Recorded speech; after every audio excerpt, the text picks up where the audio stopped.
हिंदी में, हिंदी व्याकरण में हमेशा सुनते हैं पर्यायवाची शब्द, पर्यायवाची शब्द, और इंग्लिश में सुनवे नहीं करते हैं। तो इंग्लिश में भी सुन लो, इंग्लिश ग्रामर जब पढ़ोगे, और हम बोले थे हिंदी व्याकरण पढ़ो तो इंग्लिश ग्रामर अपने आप हो जाता है, फिर भी पढ़ना ही पड़ेगा, 100% के लिए इंग्लिश ग्रामर भी पढ़ना पड़ेगा, ठीक है। तो पर्यायवाची को हम क्या कहते हैं? सिनोनिम्स कहते हैं। क्या कहते हैं? सिनोनिम्स, है ना। और एंटोनिम्स मतलब अपोजिट हो जाता है, उल्टा हो जाता है, जिसे आप विपरीतार्थक भी कहते हैं ना जी। तो यही चीज हो जाता होता है, ठीक है। तो पर्यायवाची शब्द बार बार सुनते हैं। सबसे पहले हम इंट्रोडक्शन करवा दें, तो पर्यायवाची शब्द होता क्या है समझना है, और हर एग्जाम में भर भर के पूछता है, ठीक है। तो भाषा में अनेक ऐसे शब्द होते हैं। भाषा में हम और आप जब बोलते हैं ना, तो भाषा में अनेक शब्द होते हैं, बिल्कुल। और अनेक शब्द में जरूरी नहीं है वही शब्द बोलना है, बट भाव तो भाई आएगा वही वाला, है ना, अलग अलग। क्योंकि एक व्यक्ति का देखते हो ना, अलग अलग नाम भी होता है ना, एक ही व्यक्ति का, है ना। प्यार से कुछ और बोलते हैं, बगल वाला कुछ और बोलते हैं, तो भी समझ में आ जाता है भाई हमें भी। बस पर्यायवाची वही चीज है ना। एक चीज को अलग अलग नामों से पुकारना, बोलना, कहना ही पर्यायवाची होता है, समझना है। भाषा में अनेक ऐसे शब्द होते हैं जिनका अर्थ एक समान या लगभग समान होता है। अर्थ की बात कर रहे हैं, लिखा हुआ तो कुछ और होगा, है ना, अलग अलग चीज हो सकता है, लेकिन अर्थ उसका एक ही आएगा, है ना। पुकारने का तरीका एक ही आएगा, समझना है। परंतु रूप भिन्न भिन्न होता है। वही बोले ना, लिखा हुआ कुछ और होगा, यानी उसका रूप कुछ और होगा, लेकिन उसका जो है ना अर्थ समान होगा, ठीक है। अभी समझ में आ जाएगा।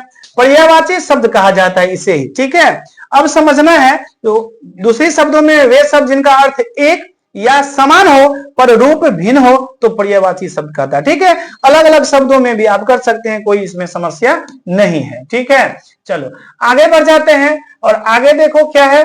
तो आगे यहाँ पे बात करते हैं, उदाहरण है। तो उदाहरण में देखो कितना अच्छा से सजा के लिख दिए भाई, है ना। हिंदी और इंग्लिश, आपको इंग्लिश ग्रामर भी इसी में पूरा हो जाएगा, इसलिए कह रहे हैं, है ना। बट हिंदी व्याकरण है तो इसलिए कम ही डाले हैं, ठीक है।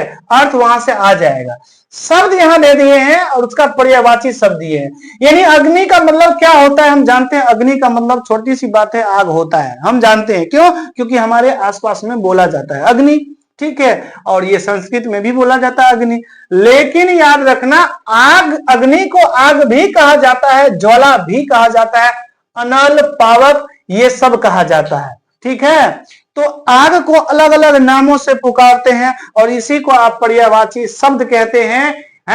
लिखेगा जो अग्नि का पर्यायवाची शब्द क्या होगा, हो सकता है तो इसमें आपको है सब्जेक्टिव के रूप में दे 2 नंबर 1 नंबर में दे तो ठीक है, नहीं तो मल्टीपल चॉइस क्वेश्चन होगा, ऑब्जेक्टिव 4 ऑप्शन वाले, तो भाई इसमें से कोई एक ही दिया हुआ रहेगा, बाद बाकी 3 कुछ और दे दिया जाएगा मिलता जुलता, तो वहां पे हो जाएगा कंफ्यूजन।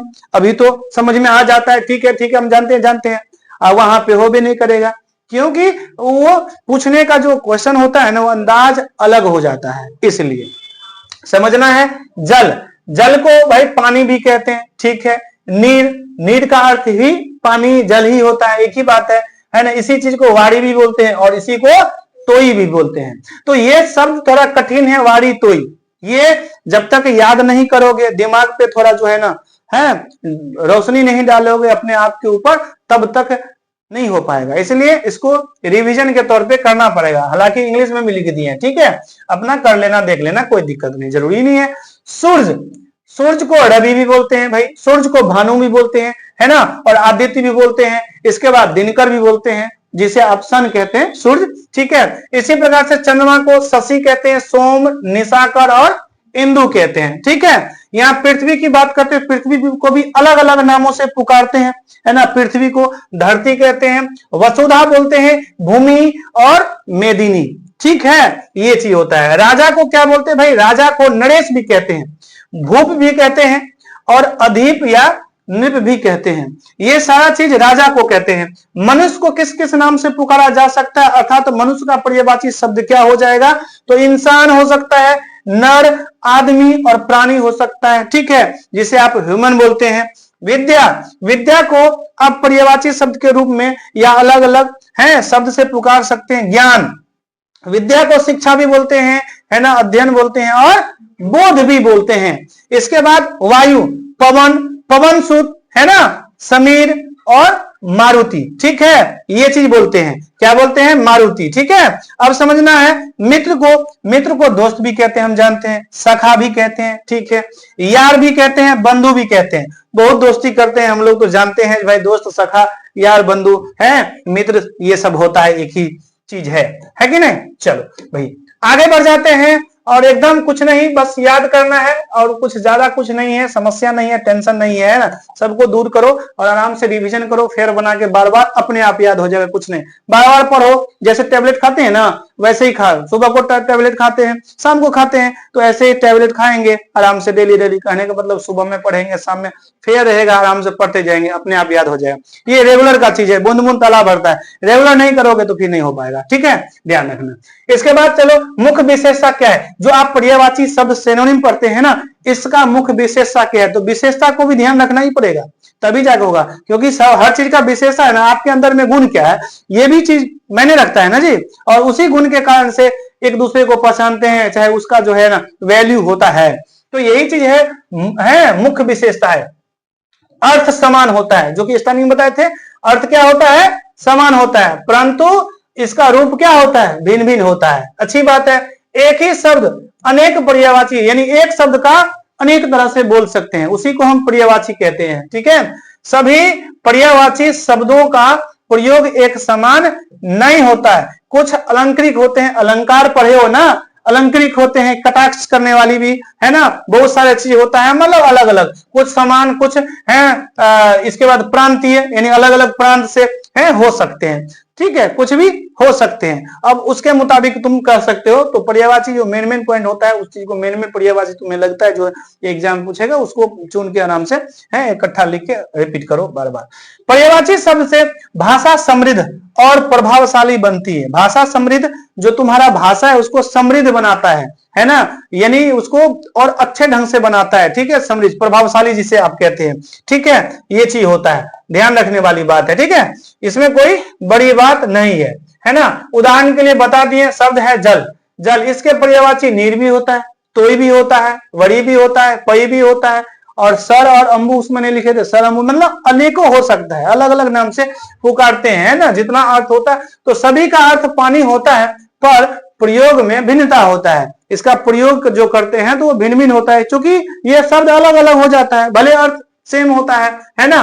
नीर काव्यात्मक प्रयोग है, काव्यात्मक जो कवि जो प्रयोग करते हैं ना, कवि जो लिखते हैं, है ना, कवि लेखक, तो ये सारा चीज है ना काव्यात्मक प्रयोग है, नीर वो यूज करते हैं ना, देखा होगा कोई कविता वगैरह सब में तो नीर लिखा हुआ रहता है, तो इसलिए ध्यान रखना, ये समझने के लिए काव्यात्मक प्रयोग होता है ना। संपूर्ण नॉलेज लो अच्छा से, ठीक है, हाँ, फिर बाद में मौका नहीं मिलेगा। पानी, तो ये समान प्रयोग होता है, जो हम लोग हमेशा घर में भी यूज करते हैं, अपने ऑफिस में यूज करते हैं, है ना, हमेशा। इसके बाद अंबु, ये संस्कृत शैली का प्रयोग है ना, यानी हम देखते हैं जो हर जगह अलग अलग है ना सिस्टम में यूज होता है शब्द, और ये शब्द अलग अलग होता है, लेकिन अर्थ एक ही होता है, ठीक है। पर्यायवाची शब्दों का प्रयोग जो होता है उसका उद्देश्य होता है ना, पर्पस होता है। पर्पस क्या है, उद्देश्य क्या है, तो भाषा को सुंदर और अभिव्यक्ति पूर्ण बनाना, ठीक है, बिल्कुल, है ना, और यूज के जैसे जहां पे यूज करना है उसके अनुसार अच्छा कौन सा होगा, सुंदर कौन सा होगा, वो चीज है ना। दोहराव से बचना, यानी बार बार जो रिपीट करते हैं ना, बार बार दोहराते हैं ना, उससे बचने के लिए पर्यायवाची शब्द का प्रयोग किया जाता है, क्योंकि अलग शब्दों में उसको कहा जा सकता है, ठीक है। काव्यात्मक सौंदर्य बढ़ाना, यानी कवि क्या करता है, जो लिखते हैं ना उसको सौंदर्यता को बढ़ाते हैं। देखा हुआ कविता सब कितना कितना सजा के लिखा हुआ रहता है, और सबका रूल्स रेगुलेशन होता है, जो लिखने का तरीका होता है, नियम होता है ना, उसी के अनुसार से उसको सजा के लिखते हैं, और उसका अर्थ जब पढ़ोगे तो कितना सुंदर लगता है। तो ये चीज होता है ना। हाँ, जहां ना पहुंचे रवि वहां पहुंचे कवि, नहीं कहते हैं, कवि हर जगह पहुंच जाता है, अपने शब्दों के जाल में किसी को भी फंसा सकता है, देखा होगा, है कि नहीं, कुछ भी कह सकता है, बुरा भी नहीं लगेगा, बुरा भी लगेगा खूब बढ़िया से, है ना।